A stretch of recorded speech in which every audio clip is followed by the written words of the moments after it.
Hi అందరికీ, నేను మీ అండి మన అమ్మాయిని. ఈరోజు అయితే మా ఇంట్లోని పీతల కర్రీ అండి. పీతల వెనకాతల ఒక పెద్ద స్టోరీ ఉంది. స్టోరీ అంటున్నాను ఏంటనుకుంటున్నారా? చెప్తాను, మొత్తం స్టోరీ చెప్తాను. పీతలకి రొయ్యలకి మధ్య ఒక పెద్ద కథే ఉందన్నమాట. నా పెళ్ళైన కొత్తలో అయితే మా వారైతే ఇంటికి రొయ్యలు తీసుకొచ్చారు ఒక రోజు.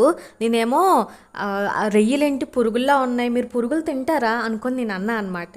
తినేంటి వింతగా అంటుంది అనుకొని మా వారైతే నాకు అసలు ఒక లుక్ ఇలా ఇచ్చారు. అవి పురుగులు కాదమ్మా తల్లి, వాటిని ప్రాన్స్ అంటారు, చాలా కాస్ట్లీ అవి, చాలా టేస్ట్ కూడా ఉంటాయి అనుకొని అన్నారనమాట. నేను తిన్నా, నువ్వు తింటే తిను బాబు అని నేను అన్నాను. కానీ ఆయన నాతో బలవంతంగా తినిపించారనమాట. తినగా తినగా వేమ తీయగుండు అంటారు కదా, అలాగే తింటూ తింటూ నాకు ఎందుకో ప్రాన్స్ అయితే చాలా నచ్చేసాయి. ఈ మధ్యలో ప్రాన్స్ కూడా నేను తింటున్నాను, పీతలు కూడా తినడం అలవాటు చేసుకున్నాను అనమాట. నా పెళ్ళికి ముందు అయితే పీతలు అంటే నాకు చచ్చేంత భయం అనమాట. పెళ్ళైన తర్వాత కూడా స్టార్టింగ్లో పీతలు అంటే భయపడేదాన్ని, కానీ అలా మా వారైతే అలవాటు చేస్తారు. వీడియో నచ్చితే మాత్రం మీరు సబ్స్క్రైబ్, లైక్, షేర్ చేసుకొని వెళ్ళండి ప్లీజ్.